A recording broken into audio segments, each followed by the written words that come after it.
ध्यानाभ्यास के लिए कृपया अपने नेत्रों को बंद कर लीजिए। अपना मुख अपनी ओर कीजिए।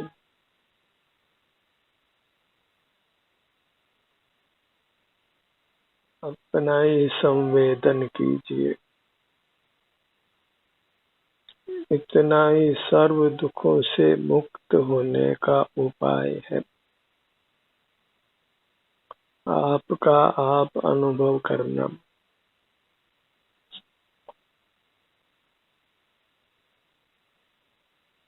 अनादि से हम जन्म और मरण करते आए हैं। इस जन्म मरण की परंपरा से अब तक अपने को मुक्त नहीं कर पाए हैं।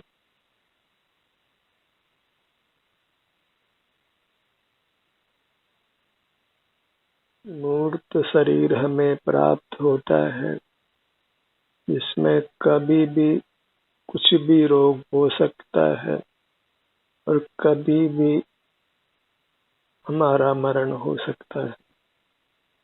सब कुछ अनिश्चित है। कभी भी कोई दुख प्रकट हो सकता है। इस प्रकार मूर्त के साथ हमारा बंधन वास्तव में सुख का कारण नहीं है, नाना दुखों का कारण है। विषय सुख तो कदाचित है, अल्प है और दुख महान है। सर्व दुखों से मुक्त होने के लिए हमें इस मूर्त शरीर से ही सदा सदा के लिए मुक्त होना है। और इसके लिए नेत्र बंद कर जहाँ मूर्त शरीर है वही अपने ध्यान को लाइए। यही मूर्त शरीर को पृथक करने का एक उपाय है। अन्य कोई उपाय नहीं है। मूर्त अमूर्त की संधि में अपने ध्यान को लाना और जो भी संवेदना होती हो उसको स्वीकार करके रहना।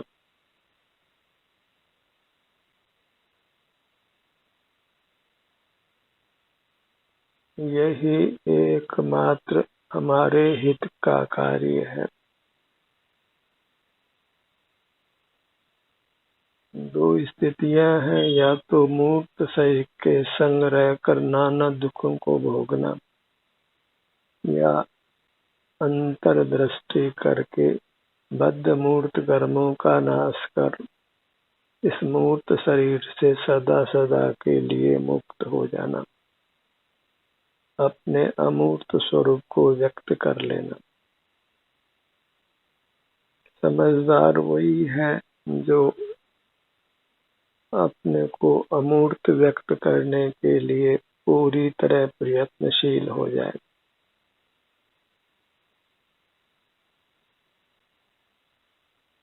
अग्नि से, पानी से और नाना कारणों से ये मूर्त शरीर नष्ट होता है और नाना वेदना का कारण बनता है। इसके संग रहना महान अहित का कारण है, महान दुखों का कारण है। से मुक्त होने का संकल्प लीजिए। दृढ़ संकल्प लीजिए कि मुझे इस मूर्त शरीर के बंधन से मुक्त होना है। आयु पूरी होने के बाद पुनर्जन्म नहीं हो, पुनः मूर्त शरीर प्राप्त नहीं हो, ऐसा ही उपाय करना है। और वह उपाय मात्र अपना एहसास करते हुए रहना है। मूर्त पदार्थों को देखना जानना बंद रखना है। इंद्रिय ज्ञान पर विजय पानी है, वही यथार्थ तप है और ध्यानाभ्यास से ही यह सब संभव है। अन्य कोई उपाय नहीं है। ध्यानाभ्यास के अलावा कोई सुखकारी कार्य नहीं है।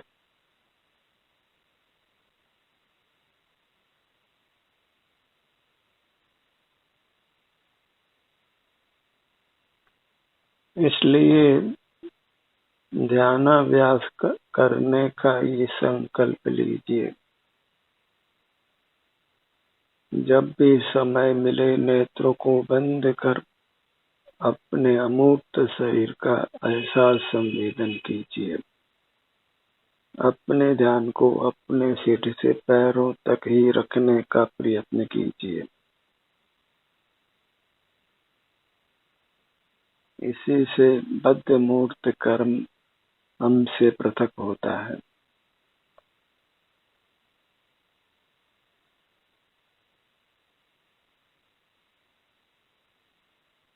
सिर से पैरों तक ही जीव और अजीव की संधि है। सुख दुख यही होता है।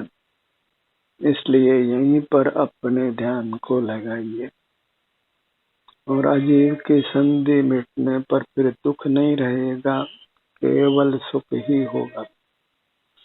वही मुक्त अवस्था है। उसी को पाने का एक उत्तम लक्ष्य बनाइए।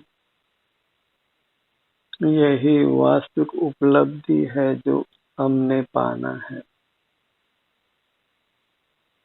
ऊंचा लक्ष्य बनाइए। तुच्छ लक्ष्यों से कुछ भी सुख प्राप्त होना संभव नहीं है।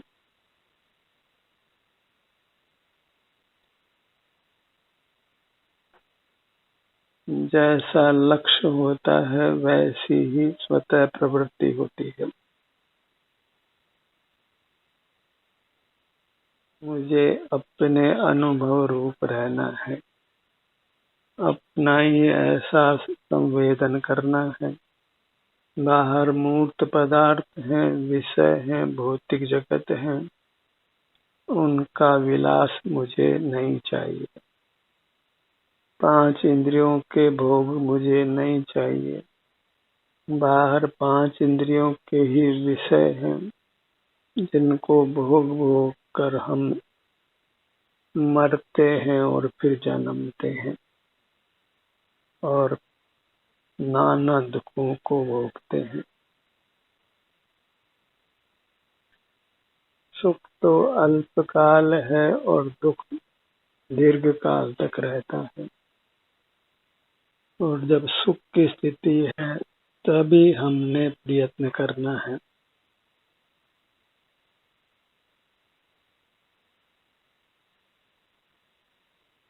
दुख में सुमरन सब करे, सुख में करे न कोई। जो सुख में सुमरन करे तो दुख का एक होई। वो सुमरन किसी भिन्न परमात्मा का नहीं करना है, अभिन्न अपनी अमूर्त काया का ही अनुभव संवेदन करना है, क्योंकि हमारे लिए वही परमात्मा है। और अन्य परमात्मा जो अमूर्त है वह किसी प्रकार हमारे ज्ञान के विषय नहीं बनते हैं और वे अमूर्त हैं और मात्र अपने सुख का अनुभव करते हैं।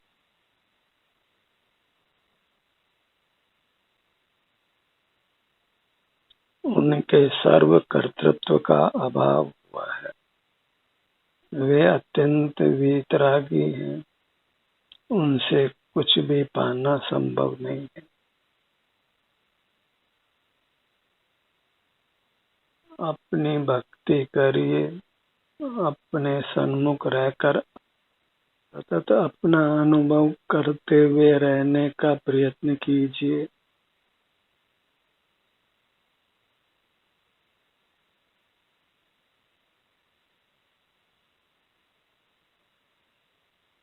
मनुष्य भव का एक एक पल कीमती है। आयु थोड़ी है और संचित कर्म बहुत है। अनादि का बहिर्मुखता का संस्कार है जिसको हमने मिटाना है।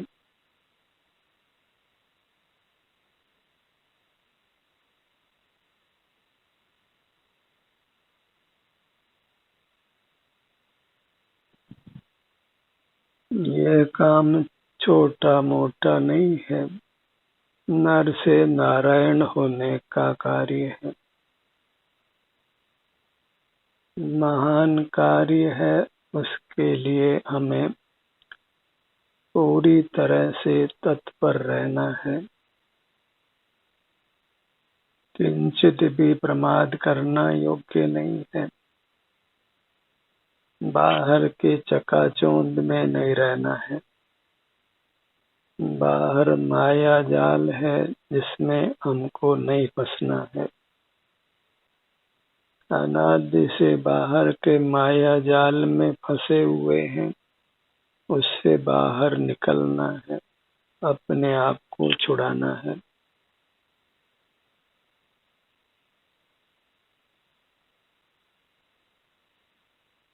कष्ट महान है और उसके लिए हमें बलवान प्रयत्न करना है।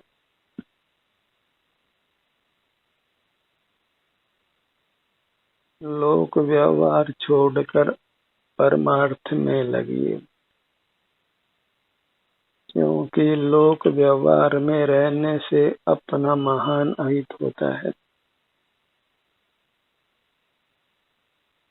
लोक संज्ञा ही एक ध्रुव कांटा है जो सूल की तरह निरंतर चुभता है, हमको दुख देता है। दुनिया के प्रति का जो राग द्वेष का परिणाम है वही विष है जिससे हमारा बार बार नाश होता है। बाहर से मुख फेरिए ताकि बाहर के किसी व्यक्ति पदार्थ के प्रति कुछ भी राग नहीं हो, द्वेष नहीं हो, और हम अपने में ही रमण करें, अपने ही उत्तम सुख को भोगें।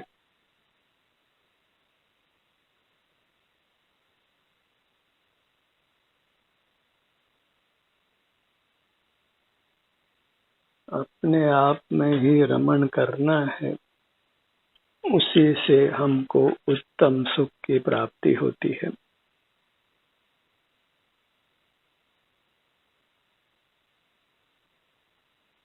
अपने ध्यान को बस अपने सिर से पैरों तक सीमित रखिए।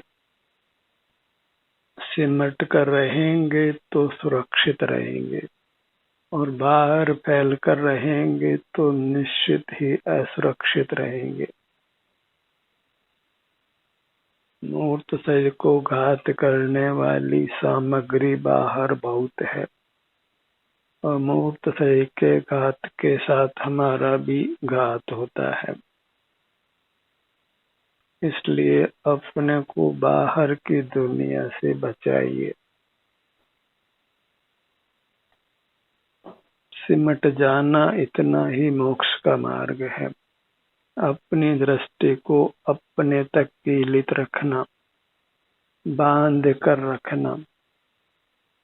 जैसे चाकी की कीली के पास रहा हुआ धान पिसता नहीं है, सुरक्षित रहता है, ऐसे ही जो अपने अमूर्त काया रूपी कीली से जुड़कर रहते हैं वे ही सुरक्षित रहते हैं, और बहिर्मुख जीव तो सब बारंबार मरते हैं, बारंबार नाना दुखों को भोगते हैं। मर मर के भी कुछ समझ नहीं आती है, नाना बार बीमार होते हैं, आर्थिक कठिनाइयों को भी झेलते हैं, नाना प्रतिकूल परिस्थितियां आती है, फिर भी कुछ मुक्ति का मार्ग जीवों को सूझता नहीं है, क्योंकि मोक्ष मार्ग की गली सकड़ी है। मोक्ष मार्ग को हम मंदिरों में, तीर्थों में ढूंढते हैं, बाहर ही ढूंढते हैं, पर परमात्मा से ही सुख की आशा रखते हैं, पर परमात्मा कहीं देखा नहीं है, पर उनकी मूर्ति बना बना कर, उनकी पूजा कर, उनके ही नाम का स्मरण कर केवल बहिर्मुख रहते हैं, और अपने को भ्रम में रखते हैं कि हमने धर्म किया।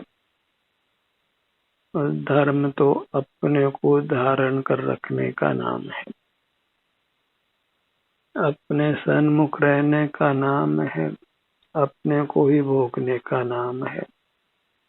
स्वाश्रय का नाम ही धर्म है, क्योंकि पराधीन सपने सुख नाही, और अपने अलावा सब पर हैं। इसलिए बाहर के सारे लोक के आश्रय से स्वप्न में भी सुख नहीं मिल सकता है। तो बाहर की दुनिया से सुख पाने का भ्रम छोड़िए, अपने सन्मुख रहकर भ्रम रहित रहकर अपने उत्तम सुख को पाइए, क्योंकि सुख स्वाधीनता से ही प्राप्त होता है। पराधीनता से सुख की प्राप्ति कदापि नहीं है। पर परी है ताते दुख हो, स्वय स्वय ही है ताते सुख हो। पराया पराया ही है, वह कभी अपना नहीं होगा। और आप का ही है, वह कभी पराया नहीं होगा। इस प्रकार स्व पर का विवेक कीजिए, पर का त्याग कीजिए और अपने को ग्रहण कीजिए। और पर का त्याग पर को नहीं देखना जानना ही है, और अपना ग्रहण अपना अनुभव करते हुए रहना है। अपने शरीर में जो भी सुख दुख की स्थिति है, अंतर्दृष्टि से उसका अनुभव करते हुए रहना, वही अपना ग्रहण करना है और पर का त्याग करना है। इस मोक्ष मार्ग को अच्छी तरह प्रयोग के स्तर पर अपनाइए, क्योंकि बिना प्रयोग के केवल सैद्धांतिक ज्ञान से सिवाय दुख के कुछ भी सुख की उपलब्धि नहीं है। आज तक अनादि से हम ज्ञान ही करते आए हैं, और मोक्ष मार्ग ज्ञान रूप नहीं है, ध्यान रूप है। ज्ञान पदार्थों के जानने रूप है, विचारने रूप है, और ध्यान अपना अनुभव करने रूप है। ज्ञान में अपना आश्रय नहीं है, और ध्यान में अपना आश्रय है। अपने मूर्त को लक्ष्य में रखिए, यही चिदानंद है, चिदाकाश है, चिल्लोक है। यही आनंद मूर्ति है, परमात्मा की अमूर्त प्रतिमा है। अपनी मूर्त को ही परमात्मा की मूर्त मानकर इसके सन्मुख रहिए, इसी में स्थित रहिए, उपस्थित रहिए, और जो भी संवेदना मिलती है उसको सहर्ष स्वीकार कीजिए। यही परमात्मा का प्रसाद है, जो जैसा भी है उसका सेवन कीजिए। इसी प्रसाद को पाकर भूतकाल में अनंत जीव मुक्त हो गए हैं। जो सीजे और सीजते जो होंगे भगवान, वे निज आत्मदर्श से यह जानो निर्भ्रांत। जो मुक्त हो गए हैं, हो रहे हैं और आगे होंगे, वे अपने अनुभव से हुए हैं, हो रहे हैं और होंगे। यह निर्भ्रांत होकर स्वीकार कीजिए और इस मार्ग में निरंतर चलिए, और धैर्य के साथ इस काम को कीजिए, क्योंकि बीज बोते ही फल नहीं आता है। बालक के जन्म होते ही वह बड़ा होकर तत्काल ही बड़ा होकर अपनी सेवा नहीं करने लगता है।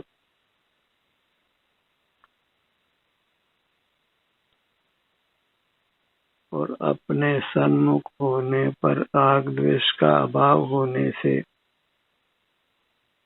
सुख शांति तो किसी अंश में तत्काल ही होती है, उसको पहचानिए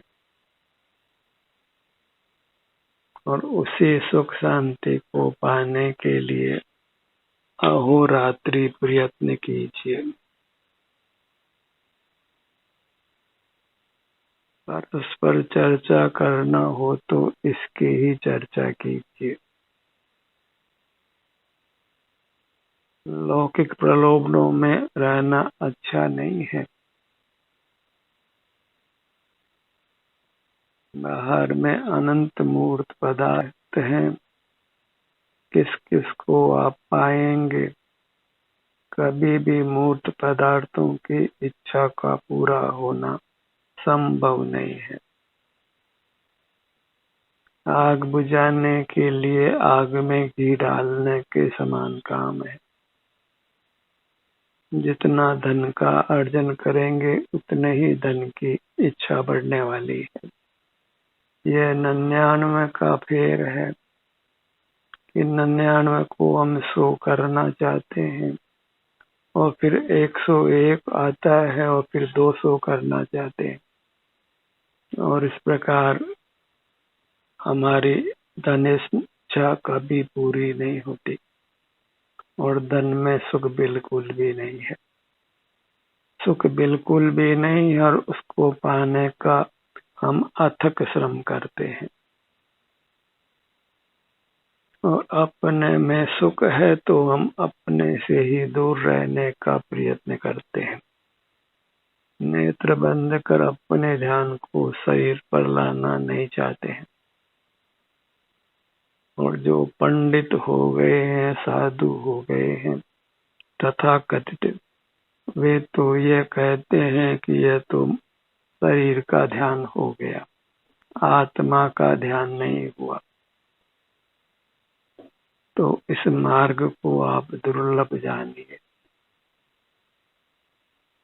नेत्र बंद कर जो अनुभव में आता है, वेदन में आता है, वह मूर्त शरीर नहीं है, वह अपना अमूर्त शरीर है। जीव का भी अपना शरीर होता है। प्रथम से प्रथम यह निर्धार कीजिए, मूर्त शरीर उसका नहीं है और अमूर्त शरीर उसका है, वह उसका ही स्वरूप है। सुख दुख रूप संवेदना मूर्त शरीर में कदापि नहीं होती है, वही विस्तार को प्राप्त अपने अमूर्त शरीर में होती है।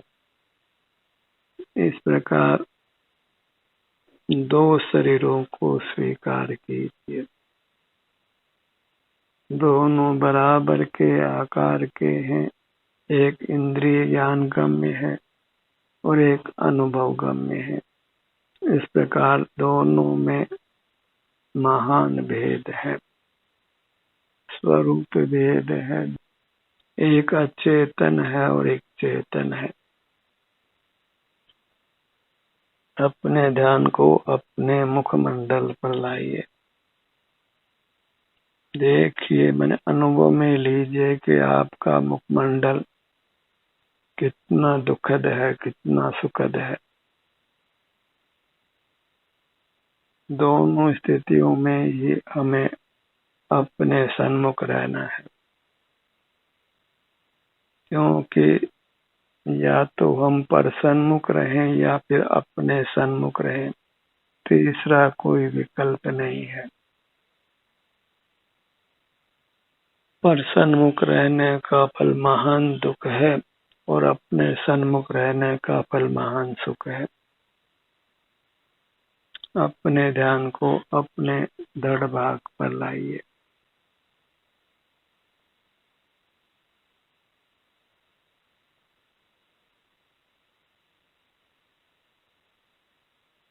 सीने का भाग, पेट का भाग, पीठ का भाग, बड़ी तसल्ली से अपने सन्मुख रहिए, क्योंकि हमारा वास्तविक निवास स्थान अपना अमूर्त शरीर ही है।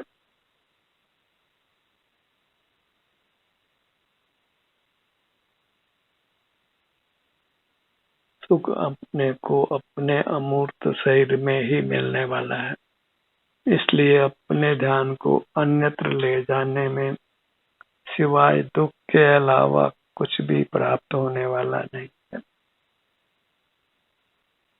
अपने ध्यान को अपनी दाहिनी भुजा पर लाइए। बाईं भुजा, दोनों भुजाएं एक साथ,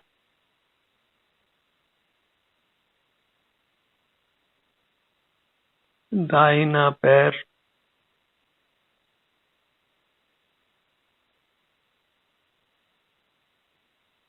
बायां पैर,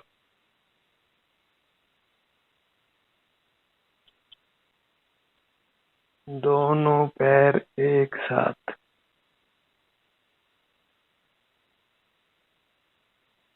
पूरी मूर्त सिर से पैरों तक इसी मूर्त पर अपनी दृष्टि फैलाइए और इसी को परमात्मा दर्शन, देव दर्शन स्वीकार कीजिए।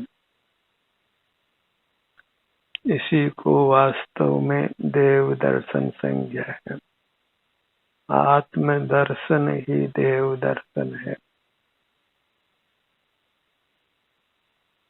और आत्मा का अनुभव ही मोक्ष का मार्ग है। स्वानुभव कहें या परमात्मा का अनुभव कहें, क्योंकि आपका परमात्मा आपकी अपनी अमूर्त काया ही है।